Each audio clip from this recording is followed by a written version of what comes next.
Assalamualaikum warahmatullahi wabarakatuh, Sobat Soli dimanapun Anda berada. Berjumpa lagi dengan saya Solihuddin, masih di Bang Soli Channel. Oke Sobat Soli, akhirnya kita berjumpa lagi. Dan untuk kesempatan kali ini saya bermaksud sharing mengenai kelebihan dan kekurangan budidaya ikan nila di kolam terpal. Oke, terlihat di depan kita ini ikan nila merah yang saya pelihara. Sambil kita kasih makan ya, nanti kita coba sharingkan ke Sobat Soli kelebihan dan kekurangan dalam ternak nila di kolam terpal. Oke, mantap. Ini sudah ukuran konsumsi Sobat Soli ya, bisa terlihat respon ikannya juga cukup bagus. Kolam terpal diameter 3, sempat kita terbar dulu awalnya 700 ekor per kolam ya. Tebar dari ukuran 3 cm sebanyak 700 ekor. Namun kekurangannya ini kemarin sedikit terlalu padat, jadi agak lambat pertumbuhannya. Oke, kita lihat yang kolam nila hitam. Nah, ini juga asik sekali ya kalau peternak ikan itu, momen-momen terasik ya saat memberi makan ini. Oke, tidak usah berlama-lama lagi ya, saya rangkum menjadi beberapa poin mengenai kelebihan dan kekurangan ternak ikan nila khususnya di kolam terpal. Oke, yang pertama kelebihannya, ini kelebihan yang menjadi andalan di kolam terpal adalah ikan nila atau budidaya ikan nila di kolam terpal itu akan menghasilkan ikan nila yang sangat gurih dan dijamin tidak berbau tanah. Oke ya, sekali lagi kelebihan budidaya yang pertama adalah ikan nila tidak berbau tanah. Nah, dijamin ikannya pasti tidak berbau tanah ya, karena memang ya wajar. Jadi ikan nila jika kita ternak model kolam terpal seperti ini, tidak ada atau mustahil ikan nilanya akan memakan tanah ya, sehingga bau tanah itu juga tercampur di daging ikan nila. Dan sebaliknya, ikan nila ya tidak mungkin memakan terpal, jadi tidak mungkin berbau terpal seperti itu ya. Jadi kelebihan yang utama sekali adalah dagingnya atau ya ikan nilanya sangat gurih dan dijamin tidak berbau tanah. Ini menjadi kelebihan andalan kita. Jadi kita bisa mempromosikan ikan nila kita jika kita budidaya di kolam terpal, itu salah satu kelebihannya ya, atau keunggulannya. Oke, sambil kasih makan kita sharingkan ya.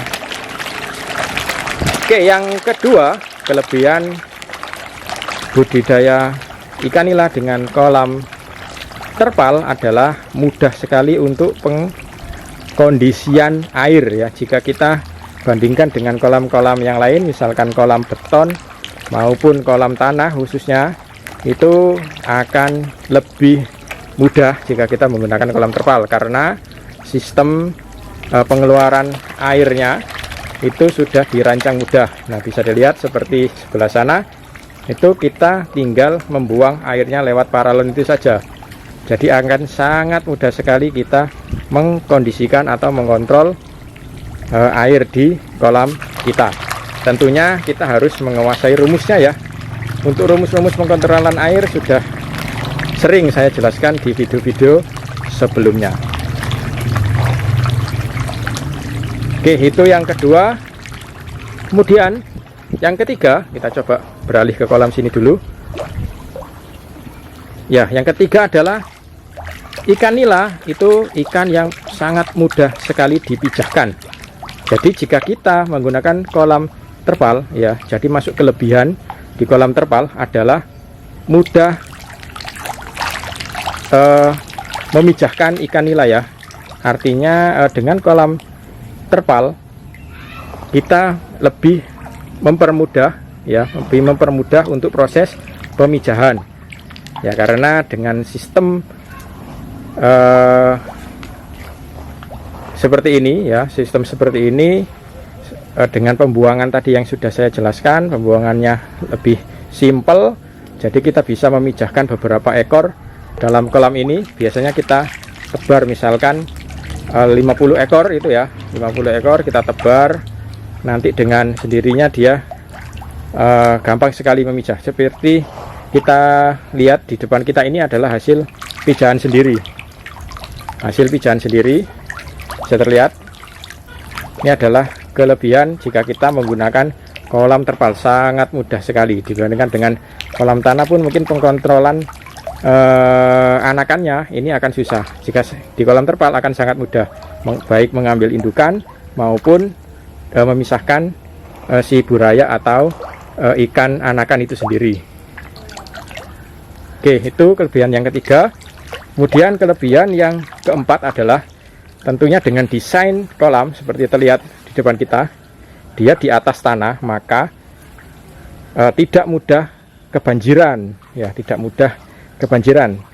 Tentunya jika dibandingkan dengan kolam tanah misalkan banjir ya, ada resiko ikannya terikut banjir. Kalau ini akan minim sekali karena bisa terlihat itu di atas tanah. Itu ya kelebihan yang keempat. Oke, kira-kira itu untuk kelebihannya. Sekarang kita bahas kekurangannya. Sebelumnya kita lihat kolam sini, ini juga buraya ikan nila yang kita pijahkan sendiri, bisa terlihat. Oke, kekurangannya ya, kekurangannya adalah seperti tadi yang kita lihat di sana. Kolam terpal itu membutuhkan aerator ya, membutuhkan aerator sebagai tambahan suplai oksigen, karena di kolam terpal tentunya kita tidak akan bisa tebar padat ya, tebar padat jika tanpa menggunakan aerator. Makanya untuk kolam terpal ini kekurangannya adalah membutuhkan aerator, dan tentunya itu akan menambah biaya energi kita untuk menyalakan aerator itu sendiri. Itu kekurangan yang pertama. Kemudian mohon maaf, kekurangan yang kedua adalah jika kita terlalu padat dalam melakukan penebarannya, maka ikan akan terlambat untuk besar. Jadi sangat tergantung sekali oleh kepadaran tebar kita dan juga keahlian kita dalam berbudidaya ikan nila. Ya normalnya kolam diameter bulat ini jika tanpa aerator adalah hanya ditebar 200 ekor saja. Jika lebih dari itu harus menggunakan aerator. Oke, itu Sobat Soli, poin-poin ya, kelebihan dan kekurangan budidaya ikan nila di kolam terpal menurut versi Bang Soli Channel. Oke, sambil jalan-jalan kita lihat kolam Bang Soli Channel ya. Seperti yang saya upload di video sebelumnya, ini kita isi ikan koi, bisa terlihat. Wih, cantik-cantik sekali ikan di sini, sehat-sehat. Oke, jika mungkin berminat membeli bisa. Oke ya, ini untuk ikan koi ini saya masih tahap belajar. Kita coba teliti ya, kita coba pelajari karakter dari ikan koi sebelum nantinya kita coba budidaya dengan yang lebih banyak. Ini hasil dikasih teman kebanyakan, dan juga ada yang kita beli beberapa. Jenisnya masih campur, dan ini bukan yang jenis yang bagus ya, ini yang biasa saja untuk belajar memahami karakter ikan koi. Oke, kemudian di sini terlihat kosong, airnya sangat dangkal, tapi ini ada lelenya ya. Kira-kira tersisa 2 kilo.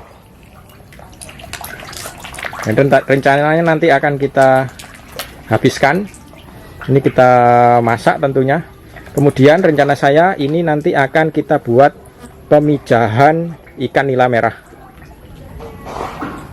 Oke, nanti akan kita pijahkan di sini. Jadi nanti akan kita bikin atau belajar pembibitan ikan nila ya di kolam Bang Solih. Oke, kemudian masih sama, ini tandon air yang toren. Kemudian di sini juga tandon air yang bentuk kolam, warnanya sangat hijau. Ini karena di dalamnya ada ikan nilanya. Kalau ada ikan nila itu cepat sekali berubah warna jadi hijau, dibandingkan dengan jika isinya lele tempo hari, lebih susah jadi hijau. Tapi kalau nila akan sangat cepat sekali ya. Ini hanya 4 ekor saja bisa terlihat. Oke, itu Sobat Solih yang bisa saya sharingkan. Kurang lebihnya saya mohon maaf. Saya akhiri.